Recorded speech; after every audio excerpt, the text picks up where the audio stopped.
What's up, guys? We're back. We got a video about the Chosen Company. It's from a new channel we have not reacted to yet called Vet TV. Check them out. I'll link them in the description below. So we'll see how this video is. Anytime we talk about Chosen on this channel, the videos seem to do really well. The Chosen Company's kind of a celebrity unit out here in Ukraine. I don't know any of them personally, but I mean, they seem like some pretty serious fighters based on the footage we've seen. And at the very least, I know the what is it, Ryan O'Leary, the commander of this company, has a pretty serious military background and resume. So I'm sure they're pretty cool guys. So let's react to this. First off, I got to say thank you to all the new members from the bottom of my heart, you guys.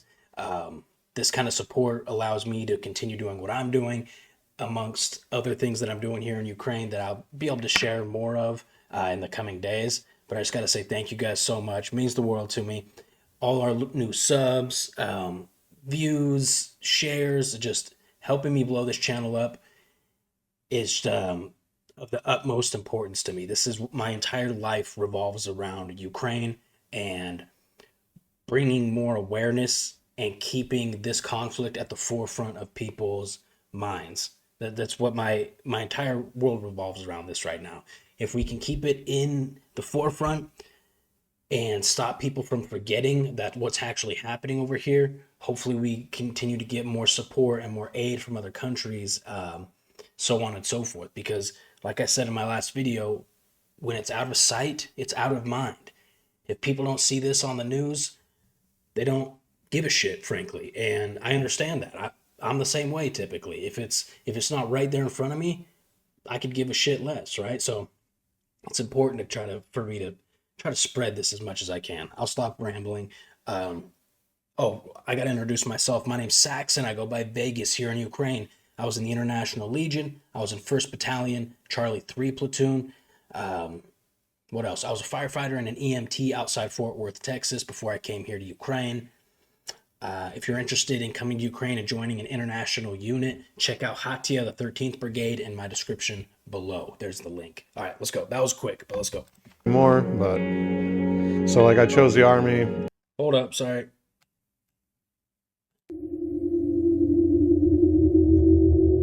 Let's go, baby. Welcome to Ukraine! Like I didn't come here to sit in a desk or a talk. Like I came here to shoot people in the face. You know, f it, welcome to war. Like I know what I'm getting into. If I get killed tomorrow, f I die, you know. Shit happens.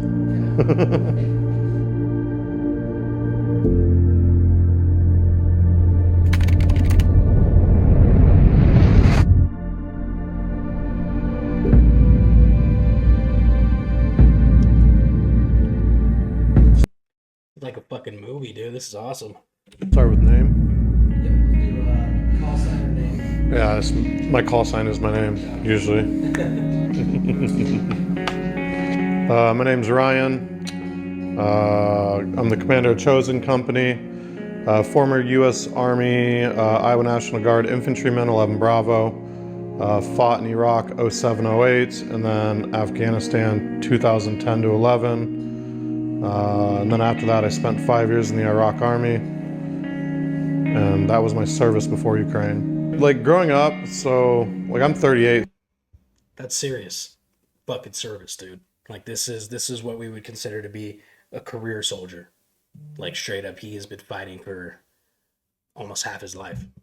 So like growing up when I was younger, it was still all about military, all about service to your country. My grandfather and my uncles on my mother's side joined the U.S. military. They were Army and then Navy.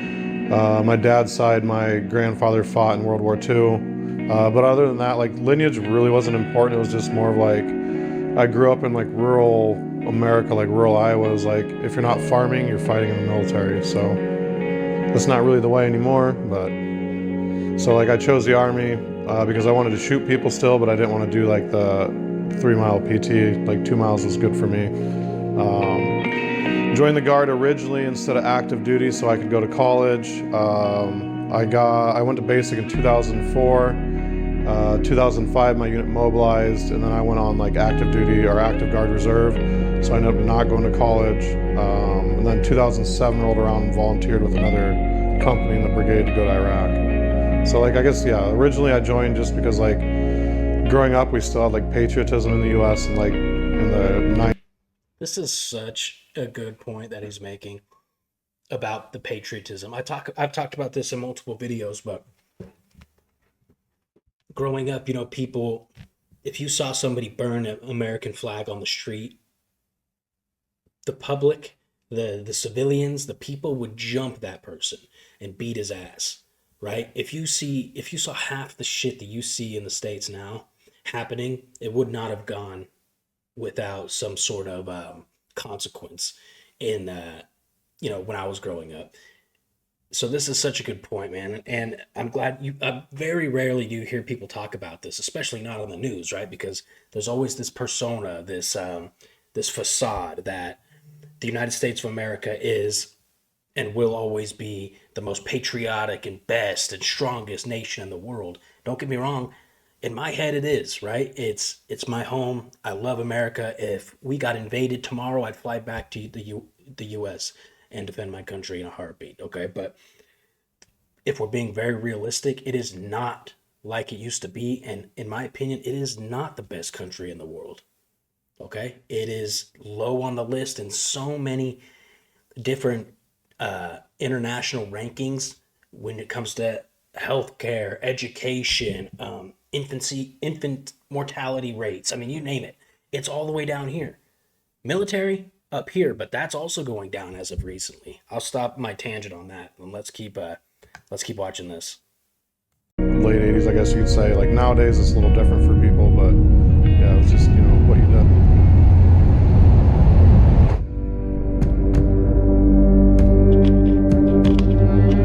Сьогодні Росія атакувала всю територію нашої держави, але зараз доля країни повністю залежить від нашої армії, від наших героїв, наших сил безпеки, від усіх наших захисників.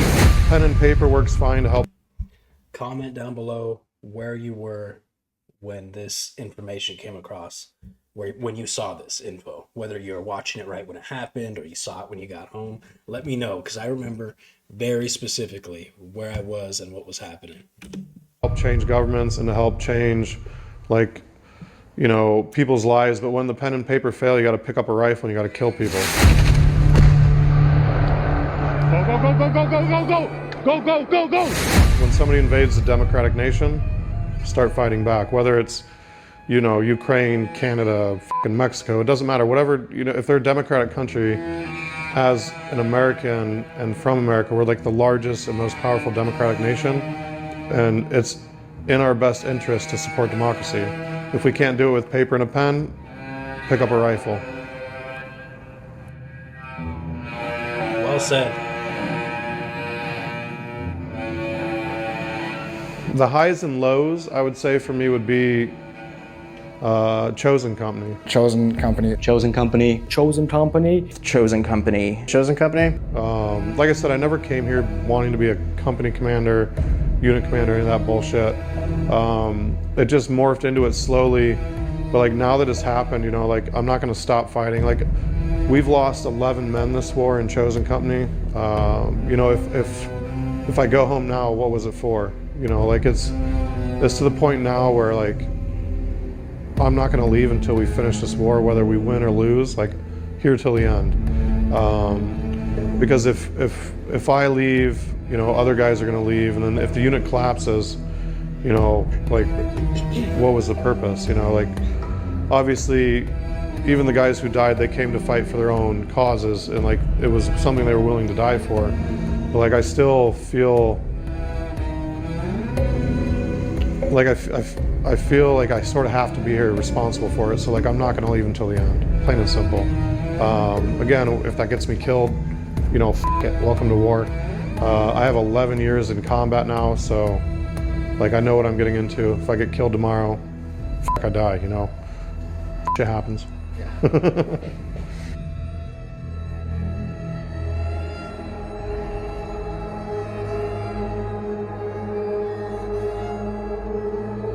So like the high. I heard a crazy story about this guy. Tell me if you've heard this about this guy, Ryan. in one of their trench assaults, um, one of the other soldiers' gun malfunction, or it was broken when they were infilling, and Ryan tossed him his weapon and continued to push the trench holding frag grenades like this, a radio and a frag grenade.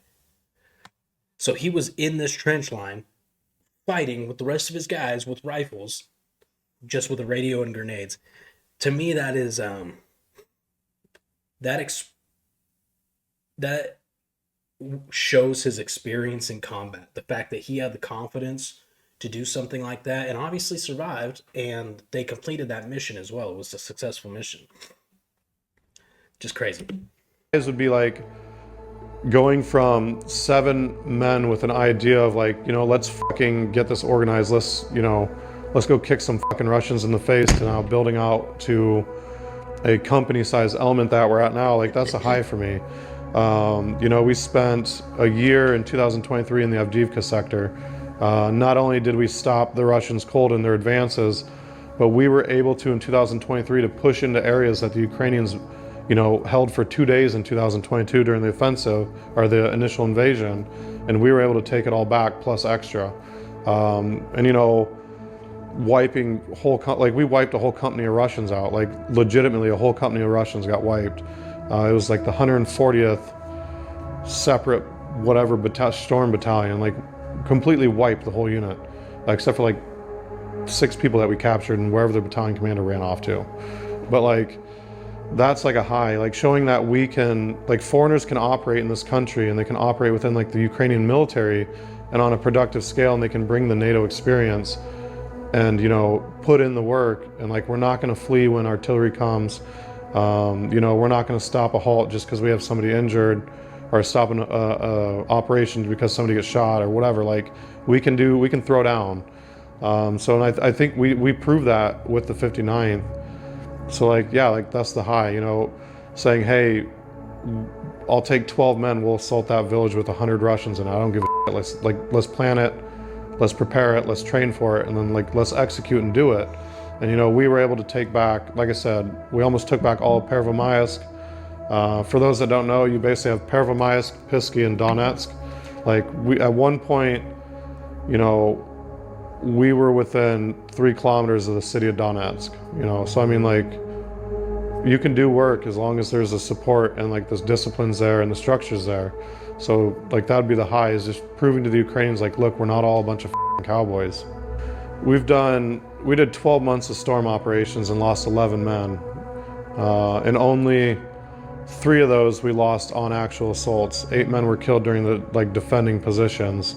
When the Ukrainians would get overrun, we'd push out and then take that trench over and hold it against, a platoon or a company-sized Russian assault. But like, we lost 3 men in all of 2023 during assault operations. That's whether it's... That's incredible. Straight up. Those metrics are unseen in any other team. I mean, you could compare it to Azov, 3AB, Kraken. No other unit is taking that low of a ratio of casualties. That's nuts. It's attacking, On assaults. I need to clarify. I'm sorry. On assaults, right? The amount of people that were hurt while they were defending, that's a little more typical to what you see here, because you're holding a trench, and you're just getting shelled and FPV'd until you fucking die, basically.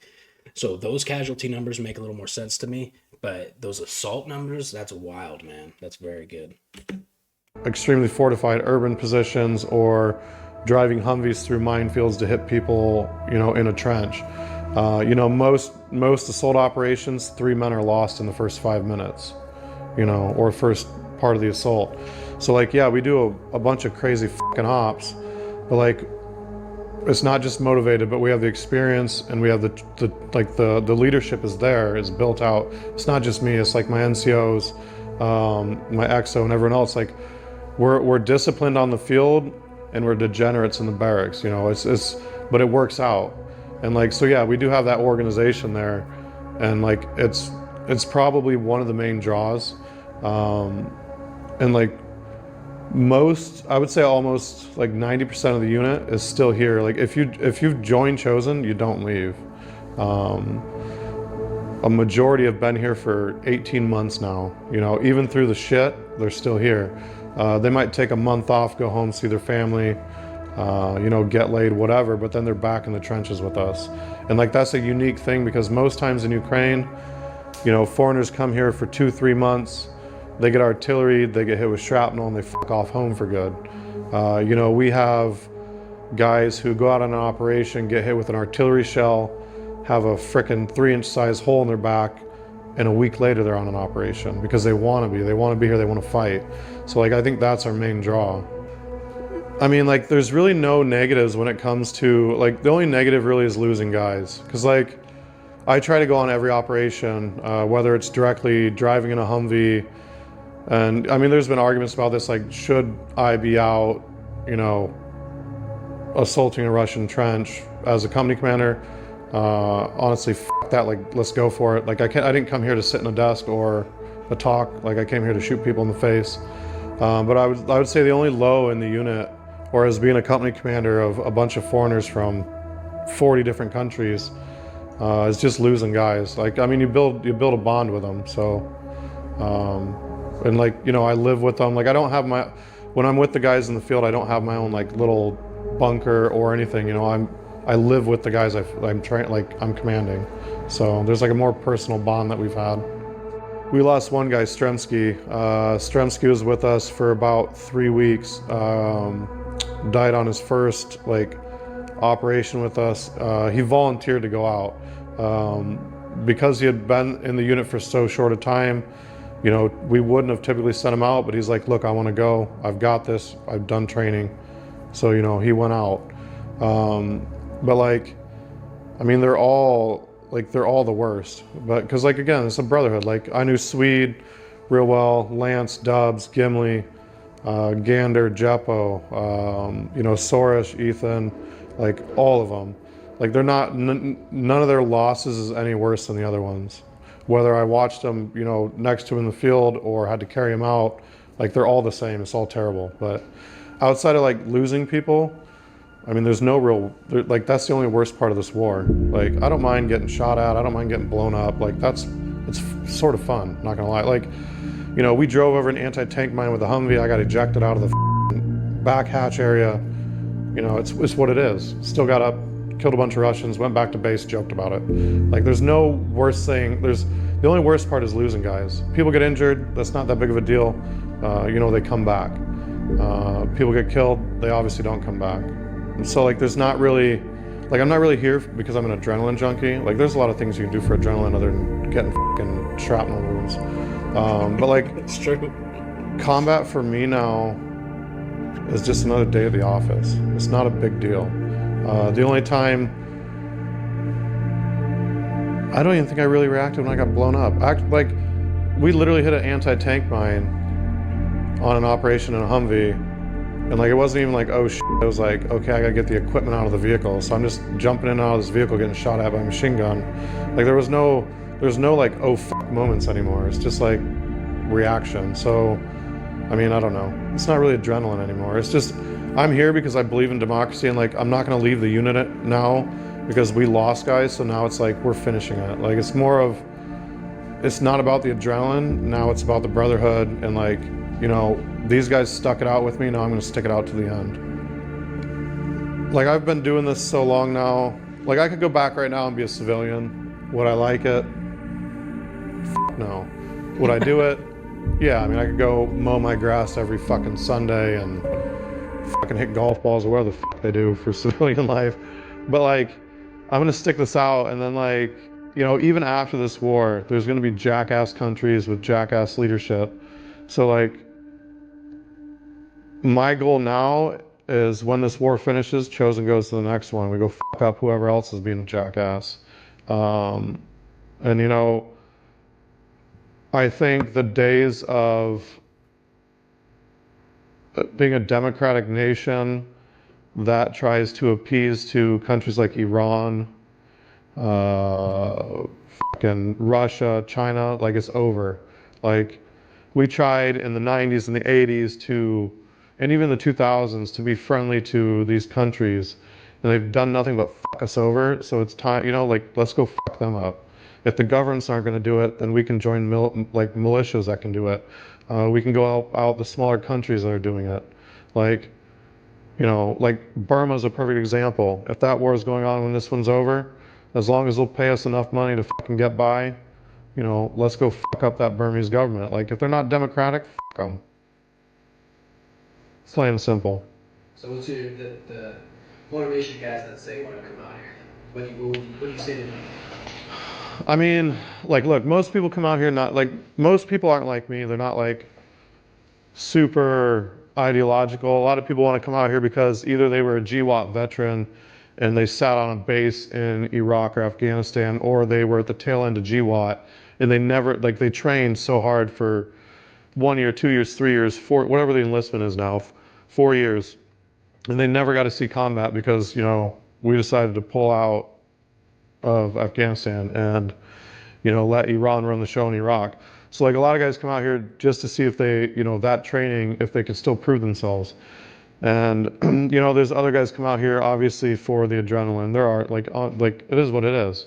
And then there's some out here that are more of like, I just want to be a professional soldier. I'm not going to do it in a peacetime barracks bullshit back in Canada, UK, America, wherever.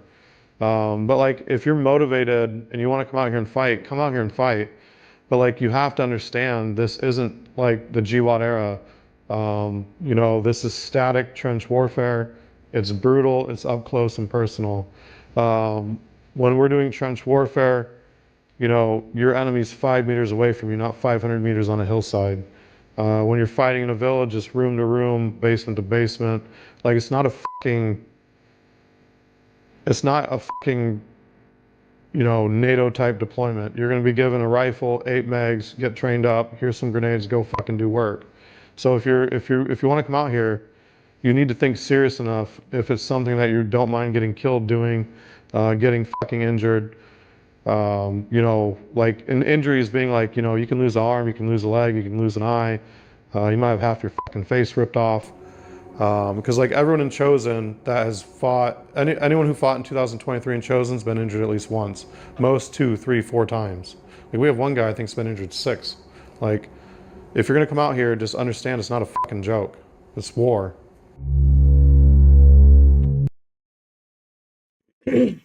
Spot on. Fucking well said. I mean, that's it. He broke down the different kinds of people that come here, right?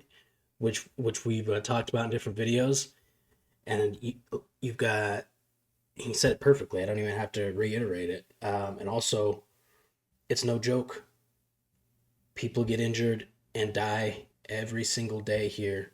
Again, the statistics on this unit are crazy. I had no idea the casualties were that low, especially after that one operation we watched of them where they took like 6 casualties and 2 KIA in that one video. That was crazy, right? So I just figured they were taking losses left and right, but it doesn't sound like that's the case at all. This is really cool, man. This is a great video.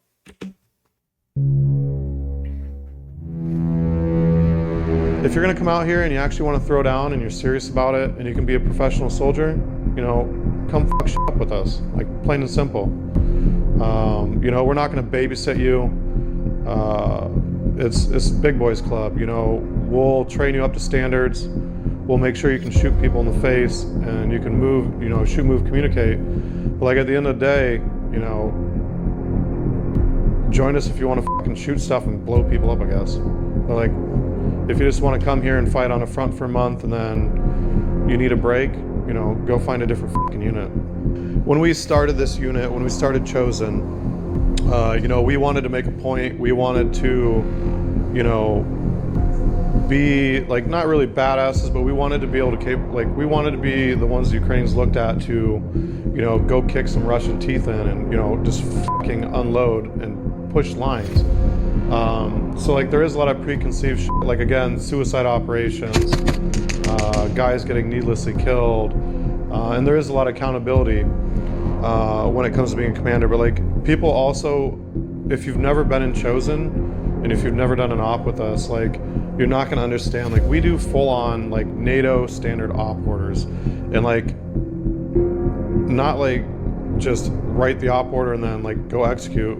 We spend like a week getting intelligence and then reviewing footage and then training for the op. So like planning preparation, like we don't do suicide ops. That's like the biggest thing people say. And that's probably because we have such a high injury rate. But like, if you look at most foreign units over here, they last for 6 months, then they disband. The reason we've had, 11 guys killed in 18, 20 months under Chosen is because Chosen's still here. We've never left, we haven't disbanded, we haven't had infighting that imploded the unit and all these guys left. Nobody leaves Chosen. We've had 3, 4, under 6 people that we've either kicked out or just didn't make it in Chosen. We've had people show up, and like the first thing when a new recruit shows up, we get out the old combat video, the good, the bad, the ugly. So us shooting a bunch of Russians in the face, joking while we're in the enemy trench, like, oh, that guy just got fucking murked because, he didn't shoot us first. The bad being people getting shot or getting hit by a drone. Like, we show people the full unedited footage. The worst being, watching from a drone our guys getting killed. Like, when somebody shows up to Chosen, that's the first thing they get. They sit there and look at 5-6 hours and nothing but, carnage. Both us doing it to the enemy and the enemy doing it to us. So like, we've had guys show up and be like, oh, fuck this, I'm out. And that's fine. I'll be like, do you want another unit? I'll find you one in the rear. But like, there's a lot of misconceptions that we're just a bunch of fucking undisciplined Rambos, and it's like it couldn't be farther from the truth. I was never a U.S. military officer, but at the start of Chosen, we had a member of Chosen, Andrew Weber. He was a former officer, I believe, for the 172nd. I believe. I might be wrong on the U.S. Army number. But he's the one that basically helped set the standard when it came to, like, you have to do operation planning. You have to build a template out. You have to monitor your inventory, the health of your soldiers. Like, so, we have a few officers from NATO countries now in the unit, but like, we've had the standard since the start, and we've just, increased it or adjusted it. So a lot of these misconceptions, again, suicide ops. This is, I wanted to mention this a little bit before, but this, I think, is what separates good teams from bad teams in Ukraine. Good combat teams from bad combat teams is their pre-mission planning, right? If there even is pre-mission planning. I mean, I'm willing to say, and most people who have been out here can back me up on this, 80% of teams have no pre-mission plan. They have no evacuation point. They have no rendezvous points. They have no objective, like specific objectives, A, B. This is something that needs to be locked down, memorized like the back of your hand. And then, like, what he's saying is, then they'll train. So they get their mission, right? And then they'll train this mission backwards and forwards. So they know what they're doing when they get out there, right? I even saw a video with these guys where they will practice on what kind of terrain that the mission's going to be in. So if it's in a city, they'll go find like broken down, blown up city nearby, and they'll go train in there. If it's on a bunch of rubble, they'll go train on a bunch of rubble, so they know what it's like in the mission. This kind of pre-mission planning, in my opinion, is one of the major separating factors between a group like Chosen and, for example, a group like 1st Battalion Legion. Lack of discipline. It couldn't be further from the truth. We do have discipline in the field. When we're in the bunkers and stuff, games come around. Training grenades getting thrown on people when they're sleeping. Random, games. But people think we're just on our own running around doing these operations. But like, since the beginning, since Chosen was started, even when we were with our 7 guys, we've always been under Ukrainian command. When we were under the 2nd Battalion International Legion, we were predominantly operating just as only foreigners. But when we joined the 59th Brigade in April of 2023 or May or March, whatever month it was, you know, our specific request to the 59th was, number one, let us do storm operations. And then number two, it needs to be joint operations. Like a foreign unit just running around a battlefield here is fuck all useful, because like you have to be able to shoot, move, and communicate not only within your unit, but like the trench defenders are Ukrainian. So you have to do joint operations. So that was our like main requirement, is like, look, if we join the 59th, you need to merge us within a unit who has a commander who is capable of, you know, joint operations. Every single operation we did with the 59th, we had Ukrainians in either another team, or they were providing support by fire, or they were infill, exfil. Like everything we've ever done in Chosen has been predominantly with Ukrainians along with us. So like, again, we're not just running around with no oversight or command structure. Like everything we do is approved by the command. Every operation we've either volunteered to go do and planned ourselves, or one that they gave us to then plan and do, it was under the oversight of the Ukrainian government, Ukrainian military. This makes me think of, I was talking with somebody about this earlier today, actually, and it seems like some of the most successful foreigner units are units that they are a part of some kind of Ukrainian unit, right? He said at first he was with 2nd Batch, Chosen was with 2nd Battalion Legion, then they're with the 59th. So they're attached to a unit like that, but then they're given full autonomy, or, you know, 99% autonomy to plan their own operations, to train for their own operations, and then to execute their own operations, right? It seems like these are the most combat effective units in foreigner units in Ukraine. When it's too meshed together and you've got foreigners with a ton of experience, but you've got a Ukrainian commander that's like, no, you're gonna fucking do it my way or the highway, that's when you start to see foreigners die a lot, in my experience. And then you'll see foreign units disband because they say, we're not going to do that stupid ass mission. And then the commander's like, okay, well, you're blacklisted from my brigade. You can never come back to my brigade. And then the unit gets disbanded. So units that have a good relationship with their Ukrainian counterpart, and they're given full autonomy to operate in the field as they were trained in the United States or in England or wherever the foreigner unit is predominantly from, right? If I left now, I don't think the unit would collapse and like everyone would go home. I think it would probably just, people would find other units to go to. But like, then what about the 11 guys who died for Chosen? What about them? You know, was there, like, I mean, they could have easily died under a different unit. But like, look, a lot of these guys were injured, you know, whether it's Swede getting hit with an arch, like a lot of these guys had families back home. They could have went home. Some of them were planning to go home when they were killed. And they're like, no, I'll do one more op with my brothers. So like the accountability for me, like, you know, we do mission planning where everyone has a say in the mission. So it's not like I did all the planning and then sent these guys out. You know, when we did Parvomise 2 where Andrew and Lance were killed, you know, both of them had a hand in the planning, and we spent 3 weeks planning this operation because we knew we were going into the shit. You know, 42 guys against 120 plus Duggan Russians.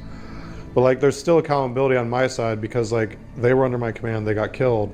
So if I left now, like, I think it would be like disgraceful to their memory. Like I'm gonna stick it out till either I'm dead or it's the end. And then even when this war is over, like, Chosen's not going away. We're gonna continue. I don't think everyone in the unit will. Like, some people are gonna find like families, like I want to go start a family, but like, there's definitely people in Chosen who are gonna end up like me, you know, 38 years old, no kids, fucking up whatever asshole country's troops because they're doing shitty things. So we're not gonna stop after Ukraine. The itsy bitsy spider went up the I've been among those people who experienced occupation, so there was no way of escaping. so I fucking went. Down came the rain and washed the spider out. We wiped a whole company of Russians out. Head fly out like a popped watermelon. Up came the sun and dried up all the rain. Itsy bitsy spider. You're gonna be given a rifle, 8 megs, get trained up. Here's some grenades, go fucking do work. Like 2 fucking helicopters fly over us and do like rocket strikes, like a volley, just launch them right over our truck and then flare off and come back. I'm like, bro, this is it, bro. This is real. This is fucking awesome. I'm Ethan Nagel, scout sniper and filmmaker. I've teamed up with combat veteran and founder of Project Leaflet, Chris Naganuma. We traveled to Ukraine to capture the stories of the warfighters and civilians on the ground. Welcome to Ukraine! My brain turned off from the monkey to, oh shit, you're in a trench in Ukraine. Itsy bitsy spider went up the spout. Yo, this again. shit hits different. Yo, this shit, that gave me chills, dude. That was wicked. Definitely check these guys out, man. Vet TV, holy shit. We're gonna be watching more of their stuff. I had no idea that they were this cool of a channel. This was a longer video, but this was really cool. I also didn't realize it was just full-blown interview with Ryan O'Leary, but what he says is spot on, man. I mean, again, I don't know the guy. I don't know if he's a good guy, if he's not a good guy. I don't know personally, but what he says here, from a objective standpoint, is absolutely accurate, in my opinion. That was cool. I don't really have even much more to say about that, man. That was we'll have a more action-packed video in the next one, but this kind of a video is so important for people considering coming here. I can't stress it enough. Okay, I love you guys. Please like, share, subscribe, and I'll see you in the next video.